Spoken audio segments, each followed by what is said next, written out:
Je m'appelle Henri Mouisset, je suis enseignant retraité.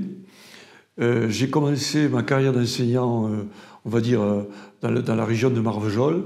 Et lorsque j'ai été nommé ici, dans le sud du département, à Ispagnac-Peabar des Cévennes, j'ai découvert toute une région, tout un pays.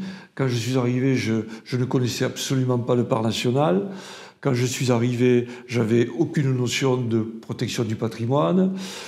Je connaissais vaguement l'histoire des Cévennes, mais je m'y étais vraiment pas immergé comme je l'ai fait par ailleurs. Donc, lorsque je suis arrivé ici, grâce à un stage de formation dirigé par Gisèle Boyer, qui travaillait à l'IUFM de Mende, j'ai pu rencontrer à la fois les gens du Parc national des Cévennes, découvrir le Parc national. Le stage était partenarial, donc il y a eu des moments exceptionnels avec le CEP de Florac. Bref, de fil en aiguille, je suis tombé amoureux de ce pays, à travers ses paysages, mais à travers son histoire. Dans les stages précédents que j'avais connus dans le cadre de l'éducation nationale se faisaient beaucoup en salle. Et là, c'était extraordinaire d'aller sur le terrain avec des gens comme Gérard Collin, Hubert Guérin. Moi, vraiment, ça m'a beaucoup plu de rentrer en contact avec la nature, de rentrer en contact avec les lieux historiques. On sortait de la théorie. Je suis un ancien élève de l'école Freinet, donc le concret m'a beaucoup plu et j'ai beaucoup appris grâce à ces sorties sur le terrain. Alors je crois que, ayant eu ce coup de foudre, étant nourri par tout cela, par toute cette formation, je crois que mes élèves ont eu la chance, si je puis dire, de profiter indirectement de tout ce que j'avais acquis. Alors, ça s'est traduit évidemment par des sorties sur le terrain, des lectures de paysages, mais surtout, bon, je ne vais pas le cacher longtemps, ça s'est traduit par ma passion pour les camisards et donc par la réalisation de films à l'époque vidéo sur cette thématique-là. Aujourd'hui, pour moi, les Cévennes, c'est une nature préservée, c'est des paysages somptueux, mais ma lecture de ces paysages est derrière un fil conducteur, c'est-à-dire c'est l'histoire. C'est l'histoire d'un peuple qui a résisté pendant un siècle et non pas seulement pendant la guerre des Camisards. Donc chaque fois que je traverse les Cévennes ou que je me rends sur un lieu où a eu lieu l'Assemblée du désert, je ne peux pas m'empêcher de penser à cette histoire. Voilà, c'est en moi, c'est profondément enfoui. Donc j'associe deux choses dans les Cévennes, la beauté des paysages et, j'allais dire, la beauté de son histoire. Je crois que lorsque Daniel Travier, puisqu'il s'agit de lui, il m'a demandé de rejoindre la commission culture, il savait que j'apporterais ma passion camisarde, si je puis dire. Donc, lorsque je suis venu participer à ces commissions, je suis arrivé avec ma casquette d'historien et plus spécialisé casquette d'historien camisard, voilà, avec potentiellement ma découverte des Trois Fayards, mais aussi tous les lieux d'assemblée au désert que j'ai redécouverts, qui permettaient, comment dirais-je, à travers le Festival Nature, de découvrir d'une autre manière les paysages du Parc national. Je fais partie des gens qui, passionnés d'histoire, aiment découvrir les lieux précis ou les paysages précis que des hommes ont parcourus pour écrire leur histoire. Exemple, je suis allé récemment sur les plages du débarquement de Normandie voir ce qui s'était passé. Je voulais toucher du doigt ce qui s'était passé. Eh bien, pour les Camisards, ça relève de la même démarche. J'ai voulu, le plus vite possible, découvrir tous les lieux fondamentaux de cette histoire pour me les approprier, essayer de comprendre exactement ce qui s'était passé, les déplacements, l'habitat, etc., les chemins qu'avaient parcouru ces premiers Camisards. Là aussi, c'est indirectement lié au point de départ de ma formation, d'aller sur le terrain. Pour moi, c'était vraiment quelque chose de nouveau. J'insiste là-dessus. un des moments très très forts de ma vie, c'est lorsque j'ai aperçu les 3 CP de ces fameux Trofayards au sommet du Bougès. Je pense que j'ai eu des frissons, je ne m'en souviens plus très bien, mais bon, en tout cas, le vent de l'histoire soufflait très fort dans mes cheveux. Et par la suite, j'ai essayé de faire passer ces frissons historiques aux gens que je conduisais là au Trofayard. Alors, dans le cadre du Festival Nature, j'ai été plusieurs fois guide, mais très sincèrement, le fait de dire aux gens, voilà, je vais vous amener dans l'endroit précis où a démarré une guérilla où 50 Cévenols se sont rassemblés pour aller libérer des prisonniers, ce qui va provoquer une guerre qui va durer 2 ans face aux troupes d'élite de Louis XIV. Rien que le fait de dire ça, au départ de la randonnée, déjà les gens avaient envie d'arriver sur les lieux. Et puis sur les lieux, j'expliquais exactement ce qui allait se passer.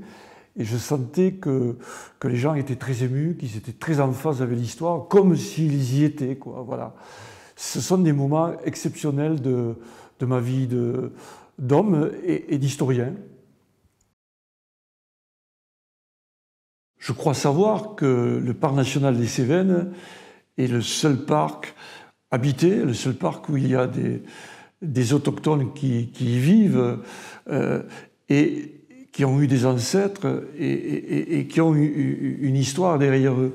Donc, le parc national des Cévennes, pour moi, devrait avoir cette fonction extraordinaire de préserver également cette mémoire pour qu'elle serve à nos enfants et qu'ils s'en imprègnent pour bien comprendre ce qui se passe dans le monde actuellement. Parce que l'histoire des Cévennes est un livre ouvert sur les extrémismes qui sévissent en ce moment dans le monde entier.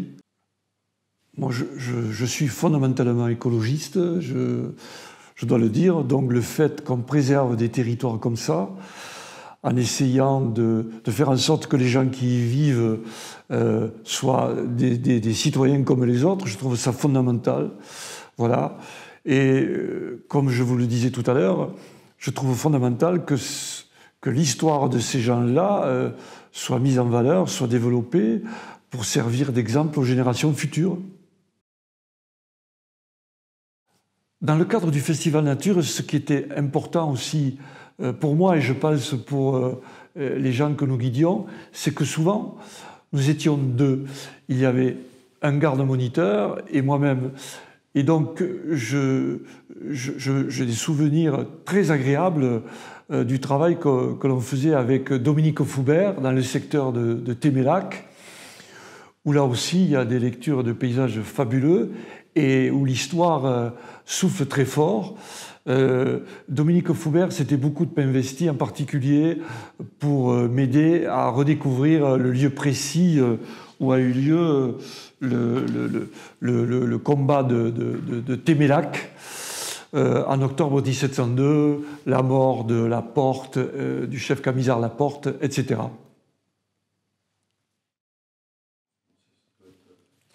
Voilà, alors c'est les 2 brochures que j'ai entre les mains, qui se sont faites en partenariat avec les communautés de communes là, du secteur du Pont de Montvert ou bien l'association du CFD à la Ligne Verte, sont finalement les déclinaisons de mes formations initiales et de ma formation personnelle, bien sûr, puisque le sujet camisard, je l'ai travaillé ensuite abondamment, je suis allé dans des archives, etc.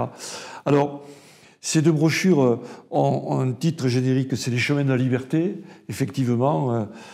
Pour moi, la révolte camisarde et la résistance des Cévenols nous a conduits à la liberté. Voilà.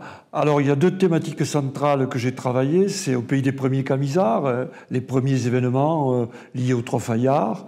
Et puis là, c'est au pays de Joigny, les pasteurs de la restauration du protestantisme. C'est finalement donner l'occasion aux randonneurs de revivre ce que j'ai vécu, c'est-à-dire d'aller sur les lieux mêmes où c'est écrit cette histoire cévenole. Pour moi, le parc national des Cévennes, c'est la protection et la mise en valeur d'un territoire. Voilà, pour moi, c'est fondamental. Alors ensuite, il y a des tas de déclinaisons là-dessus, mais grâce à ces 50 ans, on a réussi, quelque part, à préserver une nature qui était en danger, on a préservé des sites.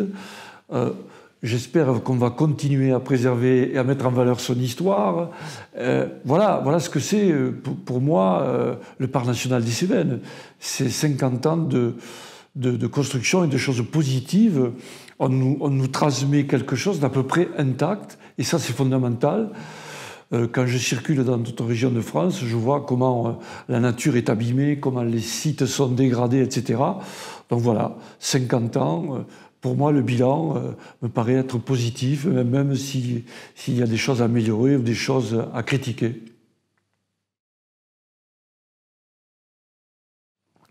Moi personnellement, le vœu que je peux émettre, c'est que les nouveaux personnels du parc national, les jeunes gardes moniteurs qui arrivent, qui sont recrutés, vivent ce que j'ai vécu, c'est-à-dire être mis au contact de passionnés, de gens qui connaissent la région, pour dépasser le côté naturaliste et rentrer dans l'immatériel, rentrer dans l'histoire exceptionnelle de ce peuple qu'ils côtoient tous les jours.